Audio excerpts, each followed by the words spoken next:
গেল। এটা অভিশাপ, সহ্য করতেই হবে। শাম্ভু, তুমি চিন্তা করো না, আমরা সবাই আছি। আমি আছি, কৃষ্ণ আছে, আমরা সবাই তোমার সাথে আছি।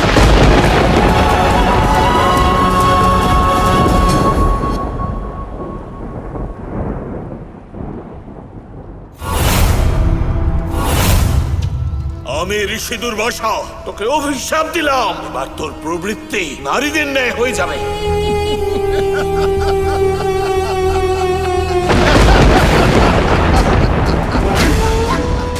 গুরুদেব, এ হলো আমাদের উৎসবের দিন, বিজয় উৎসব। আমার এত বছরের তপস্যা এবার সিদ্ধ হতে চলেছে। এবার আমার প্রতিশোধ পূর্ণ হবে, কৃষ্ণ সমাপ্ত হবে, শেষ হবে। তাও নিজের মূর্খ পুত্র শাম্বের জন্য, যে শুধুমাত্র নিজের পিতাকে নিচু করবার জন্যে শুধু কৃষ্ণকেই নয়, সমগ্র যদু বংশ এবং দ্বারকার পতন সুনিশ্চিত করেছে। এবার শাম্ব কৃষ্ণের মৃত্যুকে জন্ম দেবে। কিন্তু কিভাবে গুরুদেব? আমি ভবিষ্যৎ দেখতে পাচ্ছি। শাম্ব এবার তাকে জন্ম দেবে যে কৃষ্ণের মৃত্যুর কারণ হতে চলেছে। তাহলে তো আমাদের এই শুভ মুহূর্তের জন্য অপেক্ষা করতে হবে। অপেক্ষা করব না।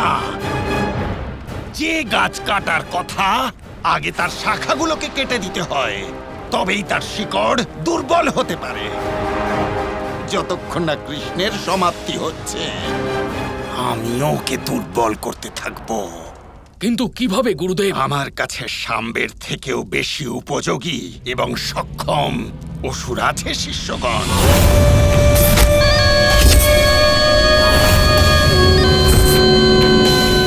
সেই যোদ্ধা শাম্বের থেকেও বেশি ধূর্ত আর কুটিল।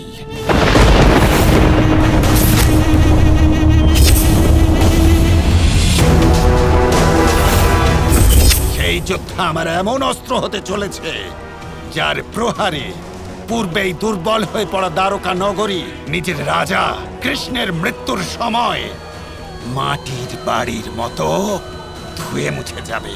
গুরুদেব, আপনি কোন যোদ্ধার কথা বলছেন? সেই যোদ্ধা আমার মতোই শিব ভক্ত। শুধু তাই নয়, তারও লক্ষ্য হলো কৃষ্ণকে সমাপ্ত করা। সেই যোদ্ধা মহাবলী শাল্য।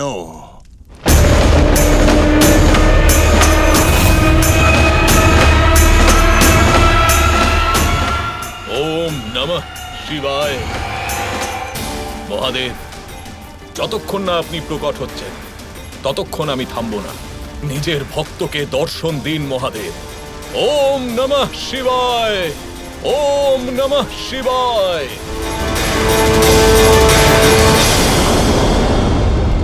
এখানে তো মহারাজ এসেছিলেন তপস্যা করবেন বলে, কিন্তু এখানে চারিদিকে তো আগুন জ্বলছে। আমাদের যেভাবেই হোক মহারাজকে রক্ষা করতে হবে। সৈনিকগণ, আগুন শান্ত করো।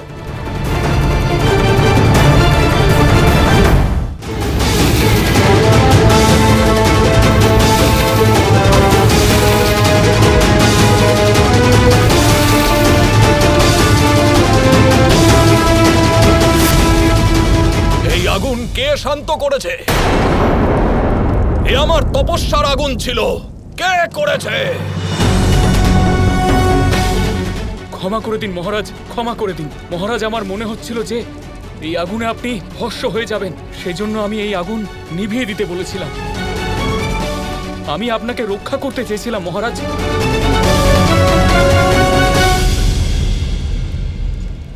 তুমি আমাকে রক্ষা করতে এসেছো, স্বয়ং শিব ভক্তকে। ক্ষমা করে দিন মহারাজ, ক্ষমা করে দিন। আপনি এখানে তপস্যায় মগ্ন হয়ে আছেন, কিন্তু মহাদেব আপনাকে দর্শন দিলেন না। আর ওদিকে নগরের পরিস্থিতি অত্যন্ত সংকটজনক। আপনার কাছে অনুরোধ করি মহারাজ, আপনি আমাদের সাথে নগরে চলুন। সেনাপতি, উঠুন উঠুন উঠুন, সবাই উঠুন, উঠে দাঁড়ান। আমার শুভাকাঙ্ক্ষী সেনাপতি, রাজ্যের নায়ক, তোমার খুব চিন্তা তাই না, যে রাজ্যের পরিস্থিতি কি হবে? কিন্তু মনে হচ্ছে তুমি এটা ভুলে গেছো যে তোমার রাজ্যের আসল প্রভুর নামটা কি মনে আছে? তাহলে বলো। আপনি মহারাজ। হ্যাঁ, আমি হলাম মহাবলী শাল্য। কিন্তু তুমি বোধহয় এটা জানো না, মহাদেবকে প্রসন্ন করার জন্য আমি এই তপস্যা করছি। না মহারাজ, জানতাম না। কারণ আমি মহাদেবের থেকে এমন এক অস্ত্র চাই যার দ্বারা আমি কৃষ্ণকে বধ করতে পারবো। কৃষ্ণ আমার পরম মিত্র শিশুপালকে বধ করেছিল।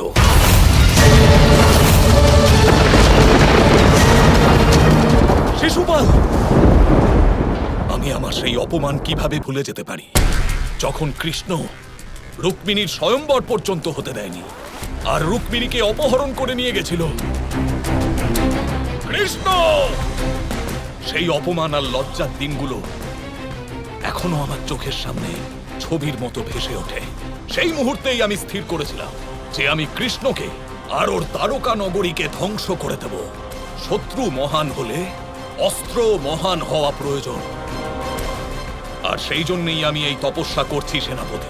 এবার তুমিই বলো, রাজ্যের পরিস্থিতি গুরুত্বপূর্ণ নাকি এই তপস্যা? এই তপস্যা আবশ্যক মহারাজ। এবার আমাদের আদেশ দিন। তাহলে আমার আদেশ হলো এই সেনাপতি, যে তুমি এই আগুন নিভিয়েছিলে, এখন এই আগুন আবার তুমিই জ্বালাবে। হ্যাঁ মহারাজ, কিন্তু জ্বালাবো কিভাবে? খুব সহজ সেনাপতি, তোমাদের সবার চিতা জ্বালিয়ে। না মহারাজ, আমাদের ক্ষমা করে দিন।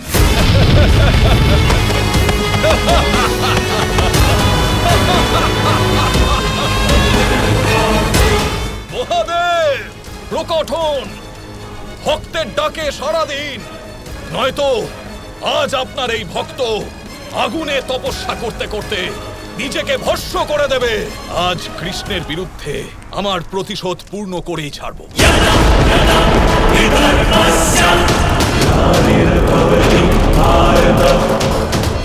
ওম নমঃ শিবায়, ওম নমঃ শিবায়।